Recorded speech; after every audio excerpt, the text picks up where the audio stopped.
noise suppressors. One of the great features of the GT10 is that it's got two noise suppressors. Now this is particularly handy if you're using a patch that may toggle between, say, a clean and a dirty channel. Clean channels inherently aren't that noisy, so you're not going to need to put too much noise suppression on the clean channel, but when you switch to the dirty channel, depending on how much gain the actual channel uses, will depend how much noise suppression you actually add to it. So let's have a look at how to set up a noise suppression correctly. First of all, I've got a two-channel preamp here.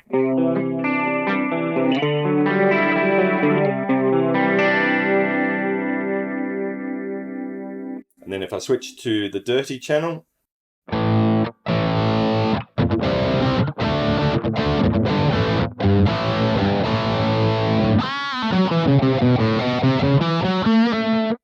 okay, so let's maybe have a look at, for the purposes of this demonstration, I'm going to go into the preamp and I'm just going to wind in a lot of gain just to almost make the noise uncontrollable. I might even go in and put some overdrive on here. Let's see, put a bit of metal zone on, and this should be pretty noisy now.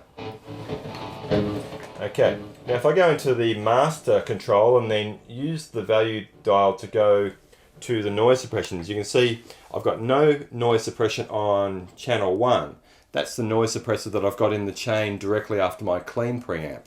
The clean preamp's pretty clean. I don't actually really need any noise suppression, but if I was using, say, an overdriven sound that just had a little bit of gain, then I might just use a minimal setting of noise suppression. You can see here, if I go over to noise suppression 2 and press enter to get into that setting. Now I'll just turn this almost totally off for the purposes of here. Now, that's pretty noisy, okay?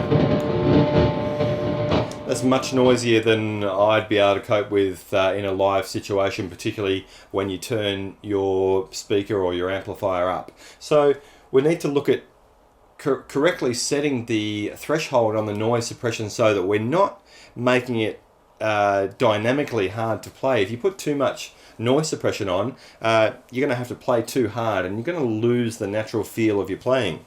So you need to be able to set it to the point where the noise suppression is just kicking in for the noise, but not actually dampening your playing. So the way I do it is just with your volume all the way up. Let's turn it down for a sec. With the volume all the way up, we're going to turn the threshold up slowly until the noise disappears. Okay, so just lightly muting the strings, and here we go.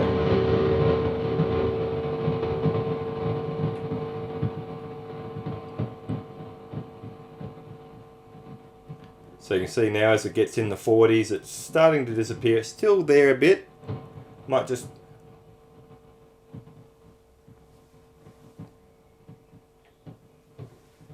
Okay, so that's pretty good. That's set at 58 now, and that's pretty good. I should be able to play naturally.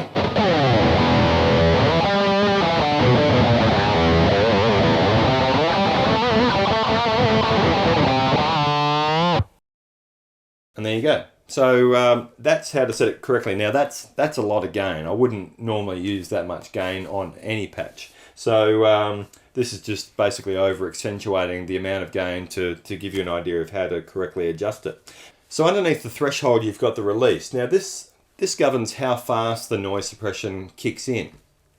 Set to 0 means that it'll kick in at the fastest possible rate. So as soon as it detects noise, which means as soon as that threshold is exceeded, the noise suppression kicks in to cut it out. Now, as you increment up, you can set it up to 100, which is the slower. So as it hears the noise, there you can hear how slow it takes to actually cut down the noise. So yeah, this is pretty extreme, but I mean this is probably too long. I always want my gate to kick in straight away. You know, leave nothing to chance. So basically I'll set mine to all the way to 0, and There, it'll kick straight in. It's still letting my delay and reverb pass through because I've got those placed after it in the chain. If I was to have the noise suppression after my delay and reverb, then the noise suppression will cut out the delicate decay and repeats of my time-based effects.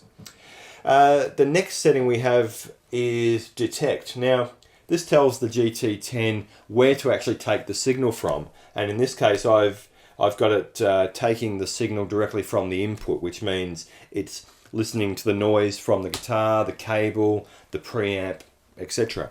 You can also set this